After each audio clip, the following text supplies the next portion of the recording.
हिमांशु का निशाना कभी नहीं चुकता। हमारे इलाके के माने हुए शिकारी हैं। अच्छा, 2-4 शेर, 10-12 भालू, न जाने कितने जंगली जानवरों का शिकार किया है। बस अब और नहीं, बहुत हो गया, अब वापस चलते हैं। राम हरे। यहाँ शेर भी आते हैं? हाँ, 2-3 साल में एक आध आ टपकता है। और जब आ टपकता है तो हिमांशु अपनी जमींदारी के काम को ताक पर रखकर शेर के शिकार में जुट जाते हैं। याद है ना हिमांशु, 2 साल पहले। आपका निशाना तो सचमुच तारीफ लायक है। ये तो कुछ भी नहीं, इससे भी ज्यादा निशानेबाजी का कमाल है इनमें। अरे हिमांशु, वो जरा अपना शब्दविधि निशाना दिखाओ ना इन्हें। फिर कभी सही। आज मुझे त्रिपुरा जाना है, वहाँ शिकार का एक न्योता है। अरे 2 ही मिनट का तो काम है, चलो बांधो आंखों पर रुमाल। दिखाइए ना, हम भी तो देखें। अरे कुछ खास बात नहीं है, सिर्फ आंखें बंद करके आवाज पर निशाना लगाना पड़ता है। ठीक है व्योमकेश बाबू, ऐसा करिए, आप ही रुमाल बांधिए।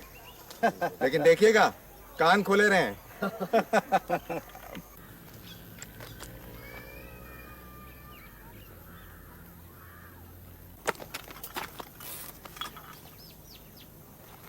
रुको जरा।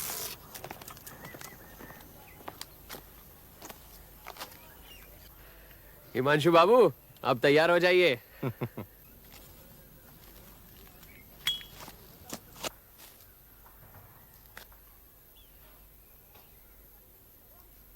एक बार और बजाइए।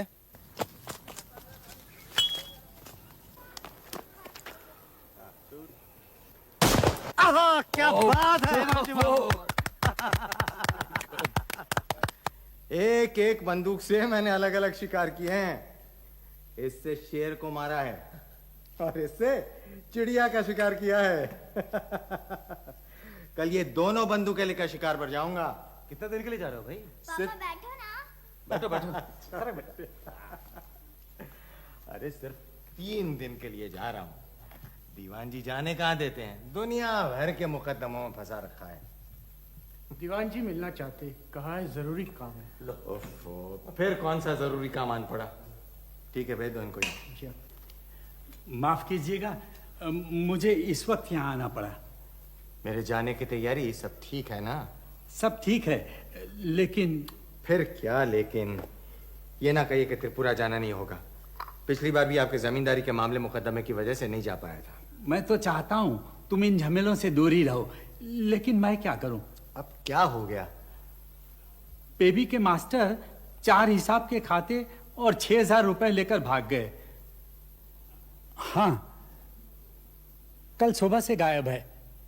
कल सारा दिन उसे ढूंढा, पुलिस को भी खबर दी है, चारों तरफ स्टेशनों पर पहरा लगा दिया, लेकिन मास्टर जी का कहीं पता नहीं। इसीलिए मैं कह रहा हूं तुम्हारा त्रिपुरा जाना मुलतवी कर दो, 2-4 दिन देख लेते हैं। मुझे अफसोस है, लेकिन ठीक है दीवान जी, मैं नहीं जाऊंगा।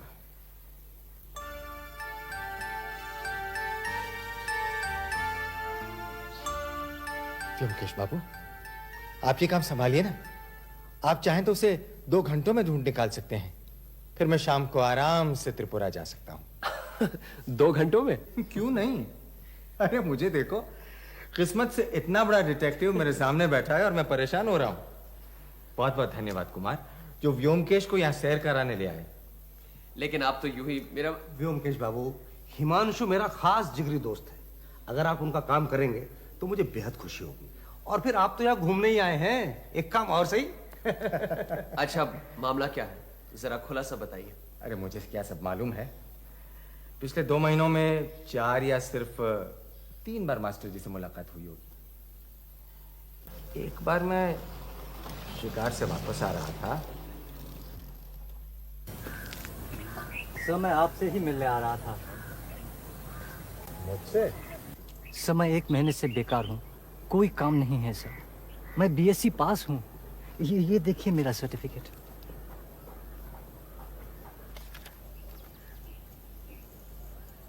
मुझे कोई भी काम चाहिए सर, नहीं तो मैं भूखा मर जाऊंगा। आपका बहुत नाम सुना है सर। क्या काम कर सकते हो? कुछ भी जो आप मुनासिब समझो। आपकी बहुत कृपा होगी सर। हाँ,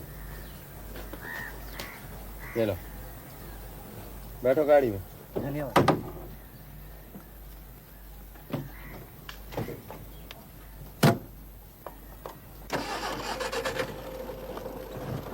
मुझे लड़के पर तरस आया।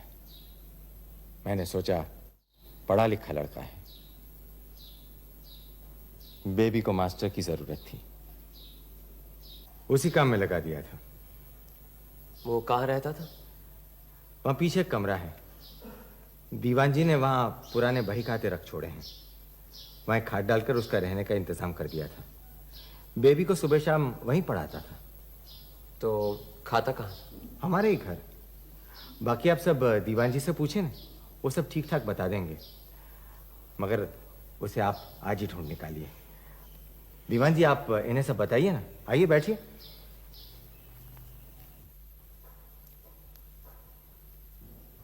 हरिनाथ देखने में इतना सीधा साधा और भोला है कि उसके बारे में कहने के लिए कुछ है ही नहीं, लेकिन उसके पेट में इतनी शैतानी छुपी हुई थी, ये तो कोई भी सोच नहीं सकता। मैं आदमी परखने में कभी गलती नहीं करता, एक नजर में पता लगा लेता हूं कौन क्या है, लेकिन ये लड़का तो मेरी आंखों में भी धूल झोंक गया। कभी शक भी नहीं हुआ कि उसका भोलापन एक नकाब है। इसीलिए जब सरकार बहादुर हरिनाथ को लाए और कहा कि बेबी के मास्टर का काम करेगा, तो मैंने सोचा चलो एक गरीब आदमी का भला होगा। मैं भी राजी हो गया। फटेहाल था, इसलिए भंडार से 2 बनियान, 2 कमीज, धोती और 2 कंबल दे दिए। फिर मैं अपने काम में लग गया। मास्टर जी की तरफ ध्यान देने की जरूरत महसूस नहीं की। कभी कभी मेरे पास, मेरे दफ्तर में और घर में आता था, पूजा पाठ की बातें सुनता। इसी तरह 2 महीने गुजर गए। मैं अकेला रहता हूं। परसों सुबह जब मैं पूजा पाठ में बैठा था तो खबर मिली हरिनाथ गायब है। 12 बजे तक मास्टर जी का कोई पता नहीं। मैं उसके कमरे पे गया, पता चला हरिनाथ रात से ही गायब था। बही खातों की अलमारी खुली हुई थी, पिछले 4 सालों के बही खाते नहीं हैं। तभी और भी शक हुआ। अपने दफ्तर गया और छानबीन की। अलमारी की एक पोटली में 6,000 रुपए थे, वो भी गायब हैं। पिछले 4 सालों से हमारे कई बड़े कारिंदों के साथ मामले मुकदमे चल रहे हैं। मैं समझ गया हरिनाथ उन्हीं का गुप्तचर था। जाहिर है जमींदारी के खाते दुश्मनों के हाथ लगने से उन्हें काफी फायदा होगा। अलमारी का ताला तोड़कर रुपया लिया है या नहीं, ताला जैसा था वैसा है। तो अलमारी की चाबी किसके पास रहती है? एक मेरे पास है और एक सरकार बहादुर के पास। मेरी चाबी मेरे ही पास है, लेकिन इनकी चाबी फिलहाल खो गई है। मेरी गलती है। चाबी पेन कभी मेरे पास नहीं रहती, कहीं भी रखकर भूल जाता हूं। कई दिनों से चाबी नहीं मिल रही थी, मैंने भी कोई तवज्जो नहीं दी। सोचा कहीं ना कहीं होगी, मिल जाएगी। क्यों बेबी? मास्टर जी कब आएंगे? वो तो नहीं पता, शायद नहीं आएंगे। अच्छा इधर आओ। तुम मास्टर जी को बहुत चाहती थी? हाँ बहुत। वो मुझे हिसाब सिखाते थे। अच्छा। तुम्हें 7 का पहाड़ा मालूम है? हाँ। अच्छा बताओ 7 नाम कितने होते हैं? 64। हाँ, तुम्हें कुछ भी नहीं मालूम। 7 नाम 63 होते हैं। अच्छा। और तुम्हें 1.25 सवैया मालूम है? ओ, वो तो नहीं मालूम। अच्छा तुम मुझे बाद में बताना। चलिए दीवान जी, हरिनाथ का कमरा दिखाते हैं। आइए।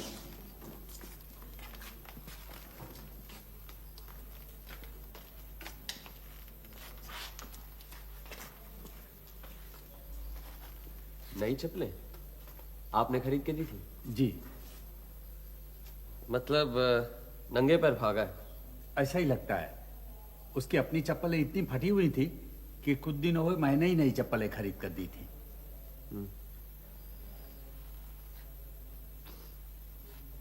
ताज्जुब है। क्या हुआ?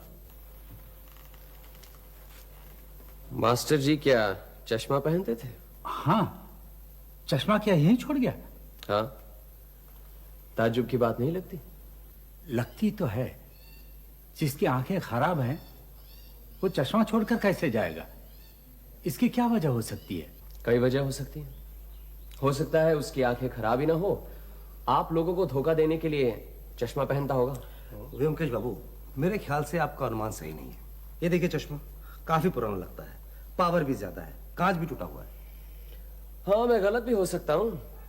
यह भी हो सकता है किसी का पुराना चश्मा ले आया होगा।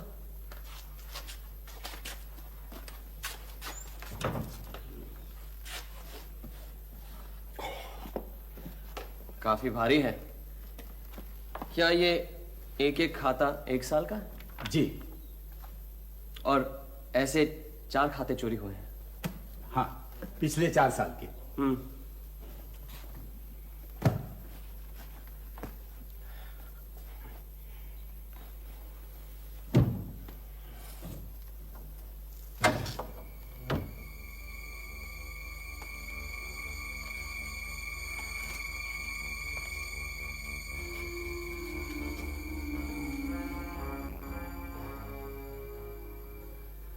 दो घंटे तो नहीं, लेकिन 2 दिनों में आपकी गुत्थी जरूर सुलझा सकता हूं। 2 दिन? जी हाँ, 2 दिन तो लग ही जाएंगे, और वो भी अगर मैं यहां रहूं तो।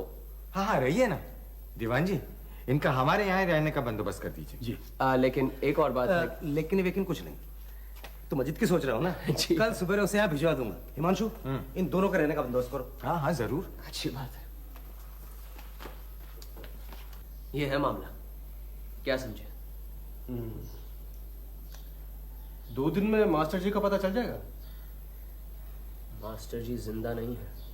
है क्या? बस ऐसा लग रहा है।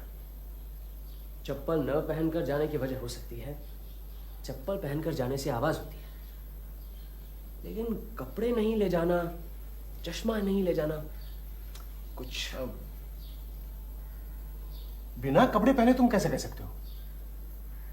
याद है दीवान जी ने क्या कहा था?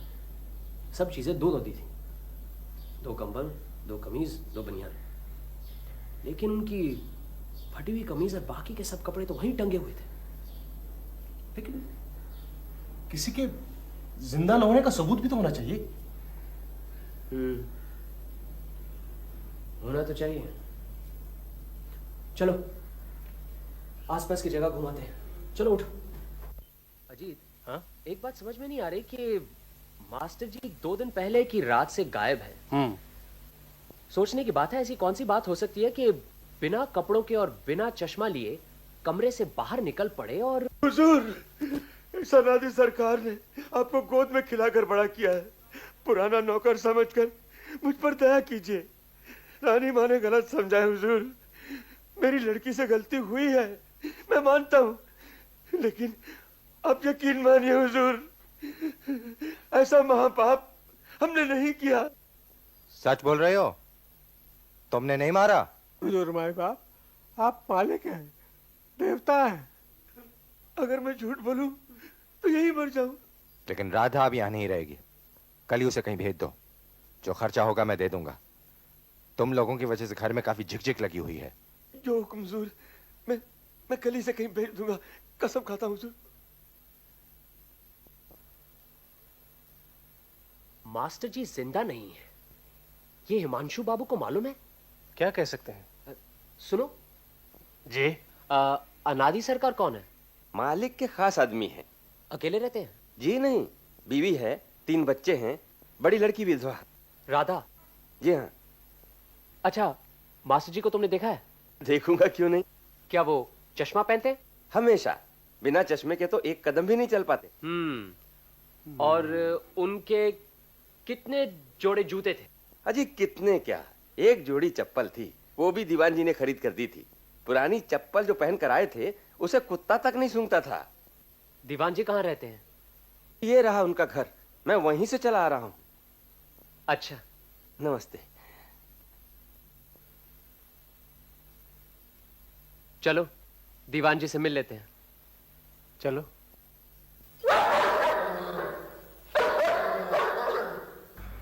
दीवान दादा एक बार और। आइए आइए, घूमने निकले एक बार हैं। और सुनाओ ना दादा, ये भी सुनेंगे। अरे पगली चुप कर। क्या सुना रहे थे दीवान जी? इस पगली की मत पूछो, अब कह रही है सियार की बोली सुनाओ। अब जाओ बेबी, माँ के पास जाकर पढ़ने बैठो। हाँ। नहीं दादा, अच्छा तो फिर से कुत्ते की बोली सुनाओ। आज रात को तुम जब सोने जाओगी तब मैं सियार की बोली सुनाऊंगा, ठीक है ना? अब जाओ। तुम नहीं सुनाओगे ना तो मैं बिल्कुल नहीं सोऊंगी। नहीं नहीं, जरूर सुनाऊंगा। मेरी रानी बिटिया नहीं सोएगी, ये कभी हुआ है? हाँ? अच्छा।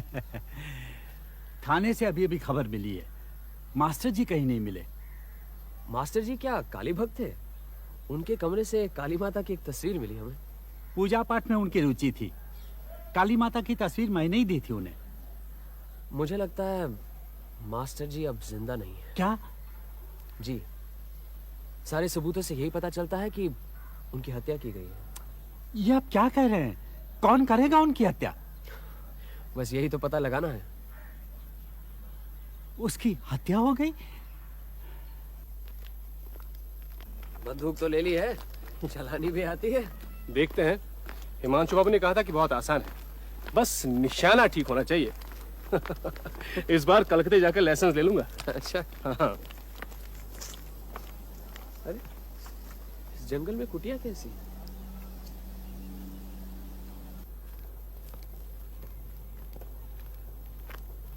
एक मिनट।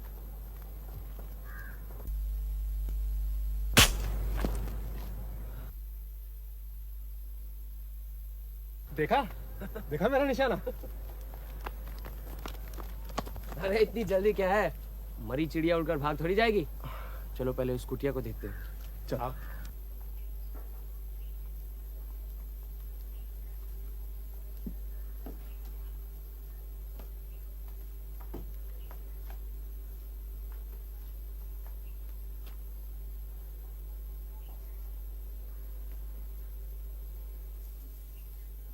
लगता है यहाँ कोई आया है।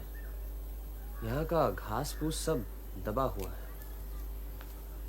घरेलू के बच्चे मवेशी चराते चराते यहाँ खेलते होंगे। चलो आगे देखते हैं, हमारा पहला शिकार भी वही है।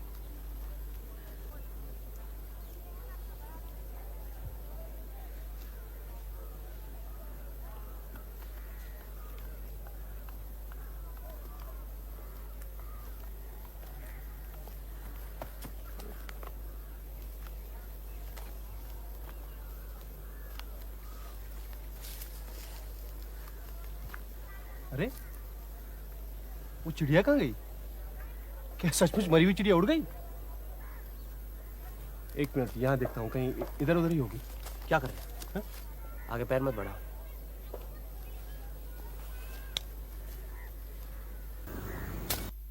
यही है वो मशहूर दलदल, हिमांशु बाबू जिसका जिक्र कर रहे थे। अभी वहां जाते तो 3 मिनट में गायब। तुम्हारा पहला शिकार भी अंदर ही दलदल में कहीं हमेशा के लिए दफन हो गया है। जगह काफी सोच समझ कर बनाई गई है।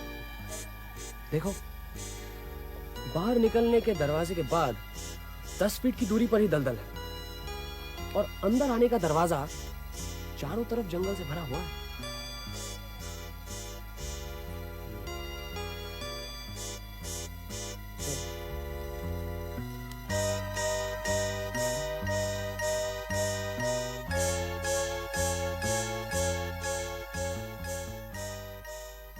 अरे आप लोग यहाँ क्या कर रहे हैं? इस अजीब की बातों में आकर सुबह सुबह शिकार के लिए निकल पड़े। अच्छा, तभी कल ये एयर गन ले गए थे आप लोग? हाँ। कुछ मिला? कुछ नहीं, लेकिन आप इस बड़ी गन को लेकर किसका शिकार करने निकले हैं? सुबह सुना जंगल में शेर की आवाज सुनाई दी है। फिर नौकरों ने बताया कि आप लोग भी जंगल की तरफ गए हैं। मैं भी निकल पड़ा अपनी राइफल लेकर। अगर सचमुच का शेर आ जाए तो इस चिड़ीमार बंदूक से शेर को कुछ नहीं होने वाला। आइए। इस जंगल में झोपड़ी किसकी है, कुछ मालूम है? 4-5 साल पहले यहाँ एक तांत्रिक आया था। 6 फुट लंबा, हट्टा कट्टा जवान, सिर्फ एक लंगोटी पहने। आते मुझसे तू तड़ाक करने लगा। जैसे उनका नौकर हूं, हमें हुक्म दिया, हम आपकी रियासत में साधना करेंगे। मैं तो उसको भगा देता, लेकिन दीवान जी ने मुझे समझा बुझाकर यहाँ ये झोंपड़ी बनवा दी और वो उसी में रहने लगा। 6-7 महीने रहने के बाद अचानक वो तांत्रिक गायब हाँ? और तब से ये झोंपड़ी यहीं पड़ी है।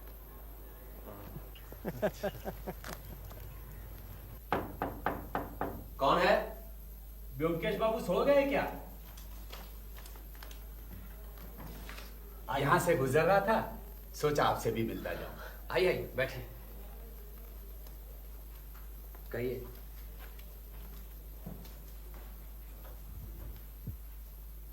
आपका अनुमान मास्टर जिंदा नहीं है गलत है व्योमकेश बाबू।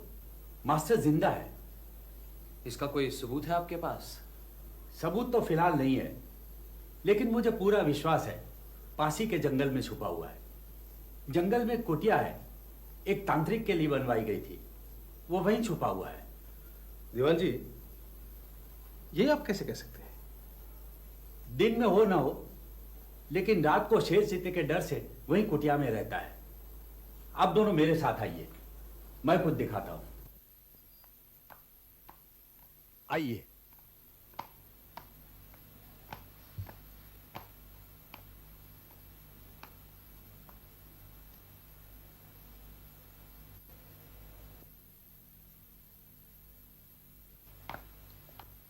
इधर आइए,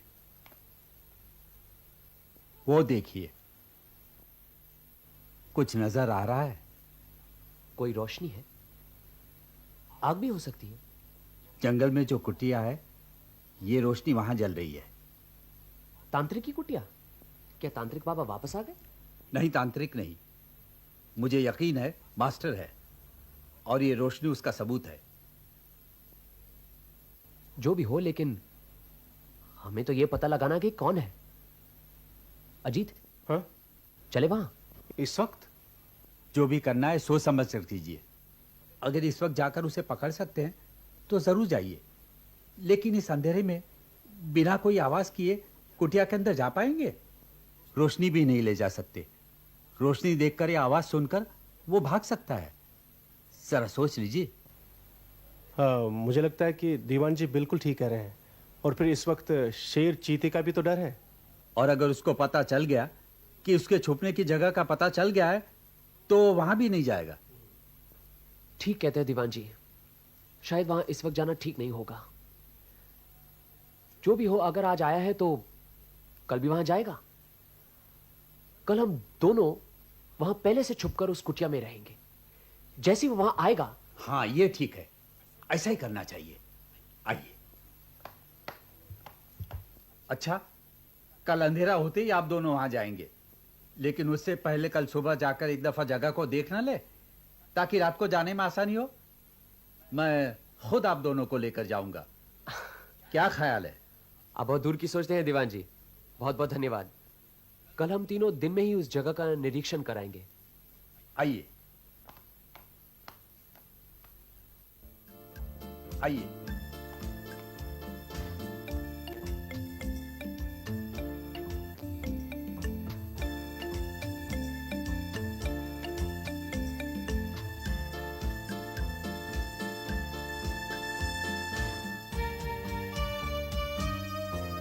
आप आज रात यहां आ रहे हैं, लेकिन एक समस्या है। सुना है जंगल में शेर है। तो क्या हुआ? शेर जंगल में है, हम यहां रहेंगे इस कुटिया में छुपकर। फिर भी शेर अगर यहां तक आ भी जाए तो आप उस तरफ रेत पर चले जाइएगा। शेर रेत पर नहीं जाते। और अगर शेर ना भी आए तो भी सतर्क रहना बहुत जरूरी। सब ठीक है दीवान जी। क्यों अजीत? मैं एक बंदूक ले लूंगा। अरे, पहली बार तो तुमने चिड़िया ही मारी है, अब शेर मारने वाली बंदूक चलाना तुम्हारे बस की बात नहीं है। चलो आइए।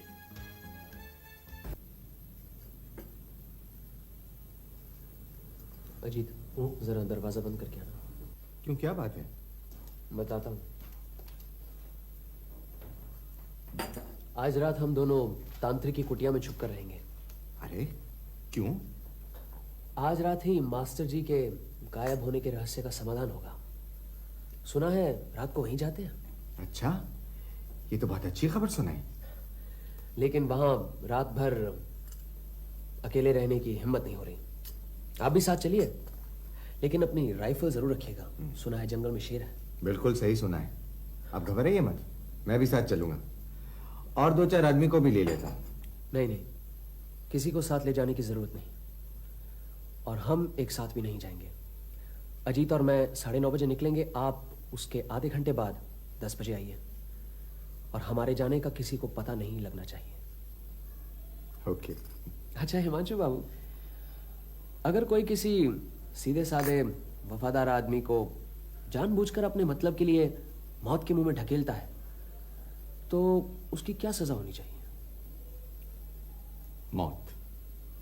A tooth for a tooth, an eye for an eye. तुम क्या कहते हो? जो हिमांशु बाबू ने कहा वही। ठीक है, पर आज चलते हैं, रात को मिलेंगे। लेकिन याद है ना, हम 9:30 बजे जाएंगे, आप आधे घंटे बाद 10 बजे पैदल। डन। ब्योमकेश बाबू, मैं सिर्फ देखने आया, आप जा रहे हैं या नहीं। न जाने का सवाल ही नहीं उठता। अच्छा किया लाठी और टार्च ले ली। अगर आप मास्टर जी को पकड़ लें तो टार्च मेरे मकान की तरफ घुमाइएगा, मैं कुछ लोग को लेकर फौरन चला आऊंगा। ठीक है दीवान जी। अच्छा ब्योमकेश बाबू, आप तांत्रिक धर्म में विश्वास करते हैं? नहीं दीवान जी, ये ढकोसले मुझे कतई पसंद नहीं है। जो तांत्रिक देखे हैं वो पहुंचे हुए पियक्कड़ और छटे हुए बदमाश थे। याद है ना, अगर शेर का डर हो तो पिछले दरवाजे से। याद है दीवान जी।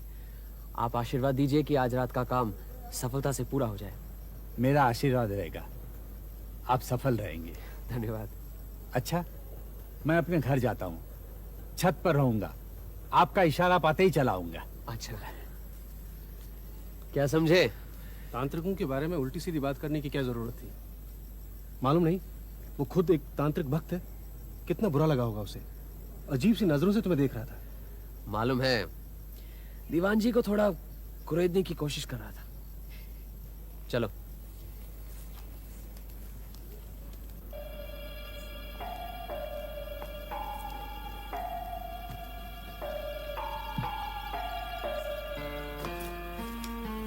इधर बैठो।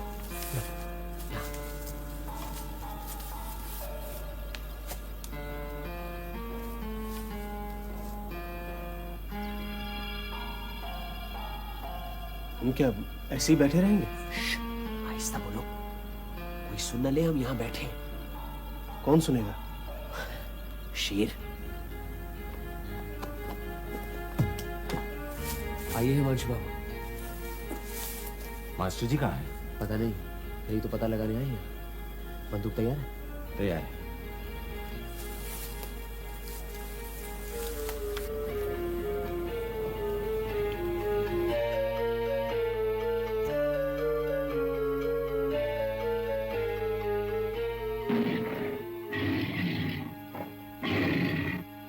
शेर। कुछ दिखाई नहीं दे रहा है। शब्द भेदी।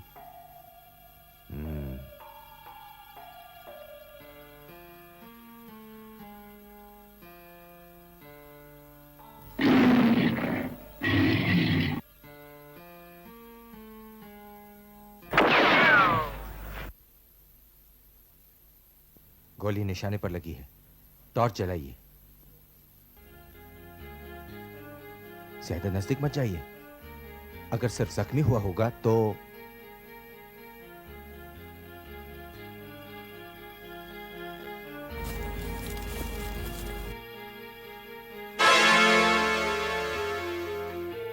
अरे ये तो दीवान जी हैं। अगर परलोक जैसी कोई जगह है तो वहां मास्टर हरिनाथ के साथ दीवान कालीगति भट्टाचार्य की मुलाकात हो गई होगी।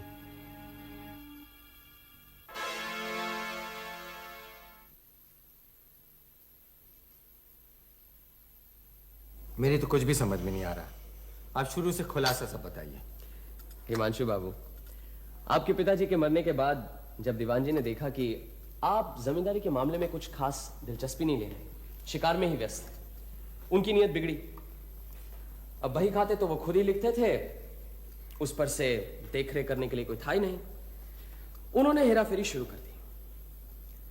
जमींदारी की आमदनी और खर्च की रकम हर साल एक जैसी होती है, इसीलिए उन्होंने एक बहुत बड़ी चाल चली। प्रजा से मामला मुकदमा शुरू कर दिया। अब कोर्ट कचहरी के खर्चे बढ़ते गए और साथ साथ दीवान जी की आमदनी भी। फिर एक तांत्रिक आए। आपसे शुरू से ही उस तांत्रिक का मन मुटा।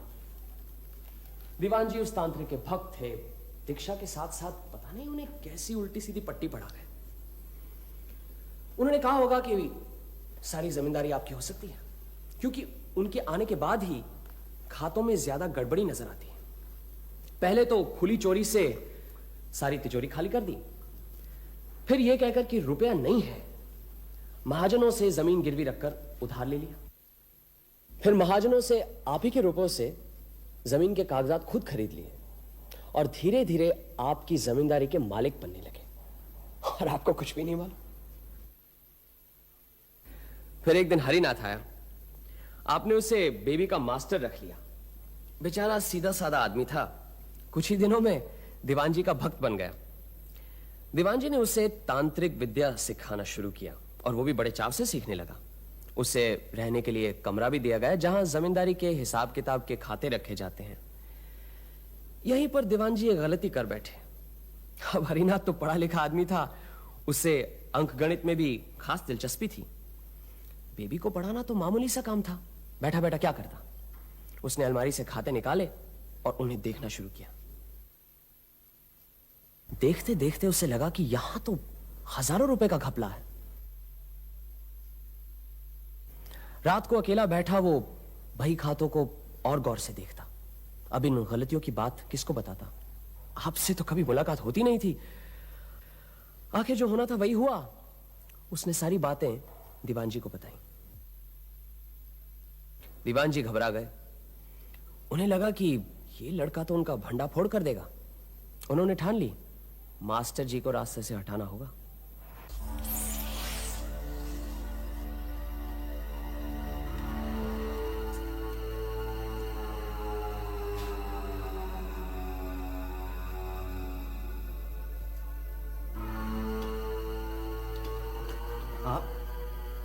देखो हरिनाथ, आज अमावस्या है, तुम मंत्र सिद्ध होना चाहते हो, उसके लिए यही मौका है। मैंने पंजिका देख के पता लगाया है, यही शुभ घड़ी है।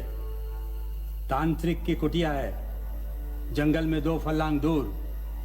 तुम अभी वहीं चलो और मंत्र साधना में लग जाओ। मैं तुम्हें ले चलता हूं। ये लो मंत्र। कपड़ों की जरूरत नहीं, जैसे हो वैसे ही चलो। 3 घंटे की साधना है, हमारे पास ज्यादा वक्त नहीं। आओ।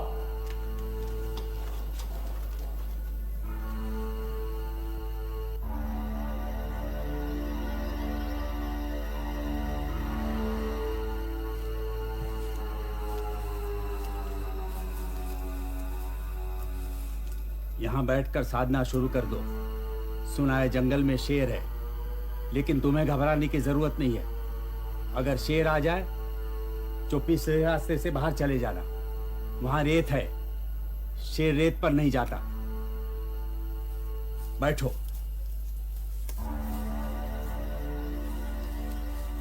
आंखें बंद करो। दीवान जी को पता था कि उस कुटिया के पीछे की जमीन पर रेत का दलदल है। शायद उनके तांत्रिक गुरु से ही पता लगा होगा उनको। मुझे और अजीत को भी उस दिन चिड़िया के शिकार के वक्त अकस्मात उस दलदल का पता चला था।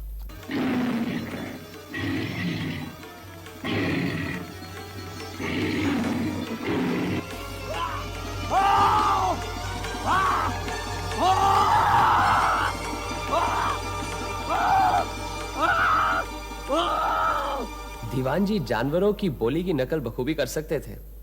हमारे यहां आने के बाद हमने उनसे कुत्ते के भौंकने की आवाज भी सुनी थी। उस दिन शायद आप नहीं समझ पाए कि शेर की दहाड़ दीवान जी खुद कर रहे थे। खैर, मास्टर जी को रास्ते से हटाने के बाद उन्होंने 4 साल के बही खाते वहां से हटा दिए। हो सकता है उसी दलदल में गायब कर दिया हो। फिर मौके का फायदा उठाकर अलमारी से 6000 रुपए भी निकाल लिए। आपकी चाबी खो गई थी ना, लोगों को शक हुआ कि आपकी खोई हुई चाबी से मास्टर जी 6,000 रुपए लेकर भाग गए। जब मैं और अजीत यहां आए तब यहां एक और नाटक चल रहा था, जिससे कि मास्टर जी के गायब होने का कोई संबंध नहीं था, लेकिन तब लग रहा था कि शायद संबंध है और शायद उससे आप भी जुड़े हुए हैं। कैसे कैसे? हमारे समाज का एक कलंकपूर्ण अध्याय है विधवा का पतन। कोई नई बात तो नहीं है। अनादि सरकार की विधवा लड़की राधा के एक मरा हुआ बच्चा पैदा हुआ था। उन्होंने बड़ी सावधानी से इस बात को छुपा कर रखा, लेकिन आपकी पत्नी को पता चल गया। उन्होंने फौरन आपको बताया और कहा कि यह सब कलंक हमारी जमींदारी में नहीं होना चाहिए, उन्हें फौरन निकाल देना चाहिए। इसीलिए आपने राधा को निकल जाने का आदेश दिया। लेकिन आपको कैसे पता चला? कुछ आपकी और अनादि सरकार की बातें सुनी थी, बाकी सब अनादि ने मुझे बताया। खैर, जब दीवान जी को यह पता चल गया कि हमें शक हुआ है कि मास्टर जी गुजर गए हैं, तो वे चौकस हो गए, थोड़ा सा डर भी गए। पहले उन्होंने हमें समझाने की कोशिश की कि मास्टर जी जिंदा हैं। फिर उन्होंने तय कर लिया कि हम दोनों का जिंदा रहना उनके लिए खतरनाक है, इसलिए खुद ही जंगल की झोपड़ी में जाकर थोड़ी सी आग पैदा की और आधी रात को हमें दिखाया कि वो देखिए, मास्टर जी शायद उस कुटिया में जिंदा हैं। जब हमने ये फैसला किया कि हम उस कुटिया में जाकर देखेंगे मास्टर जी जिंदा है या नहीं, मन ही मन बहुत खुश हुए होंगे। तब तक दीवान जी ने ठान ली थी कि हमें भी मास्टर जी की तरह ही रास्ते से हटा देंगे। मैं भी यही मौका ढूंढ रहा था। उन्हें उकसाने के लिए मैंने भी कहा, ये तंत्र मंत्र सब ढकोसले हैं। दूसरे दिन दीवान जी हमें उस कुटिया में ले गए और कहा, फिर भी शेर अगर यहां तक आ भी जाए तो आप उस तरफ रेत पर चले जाइएगा। शेर रेत पर नहीं जाते। यह सुनने के बाद मुझे यकीन हो गया कि हो ना हो मास्टर जी उसी रेत के दलदल में दफनाए गए हैं। उसके बाद क्या हुआ है आपको तो मालूम है। उस रात को आपने मुझे राइफल ले जाने के लिए क्यों कहा? आप तो जानते थे कि शेर की दहाड़ सुनकर मैं शब्द भेदी गोली चलाऊंगा। हिमांशु बाबू, आप बुरा न मानिए। दीवान जी के लिए तो एक ही सजा थी, मौत। वो फांसी के तख्ते पर न लटक कर बंदूक की गोली से मरे। शायद यही उनकी किस्मत में लिखा था। आप तो सिर्फ एक जरिया मात्र थे। याद है उस रात आपने कहा था, a tooth for a tooth, an eye for an eye। अरे हिमांशु, ये अखबार में क्या लिखा है? दीवान जी बंदूक की गोली से मारे गए। मामला क्या है व्योमकेश बाबू? अरे भाई, कुछ हमें भी तो पता चले। क्या लिखा है देखिए। जमींदार हिमांशु राय अपने कुछ दोस्तों के साथ रात में नजदीक के जंगल में शिकार करने गए थे। शेर की आवाज सुनकर उन्होंने गोली चलाई लेकिन घटनास्थल पर पहुंचकर देखा कि शेर के बजाय उन्हीं के दीवान कालीघत भट्टाचार्य गोली खाकर मरे पड़े हुए हैं। वृद्ध दीवान इतनी रात गए जंगल में क्यों गए थे, इस रहस्य का कोई पता नहीं। पुलिस जांच पड़ताल के बाद इसी नतीजे पर पहुंची है कि इस दुर्घटना के लिए जमींदार हिमांशु राय जिम्मेदार नहीं है। निशानेबाजी के वो बहुत माहिर हैं और इस इलाके के मशहूर शिकारी माने जाते हैं। उन्होंने हमेशा पूरी सावधानी से गोलियां चलाई हैं। चलिए कुमार बहादुर, आपके यहां चलते हैं। यहां का तो किस्सा खत्म हो गया। रास्ते में बताता हूं कि दीवान जी की मृत्यु कैसे हुई थी। क्यों?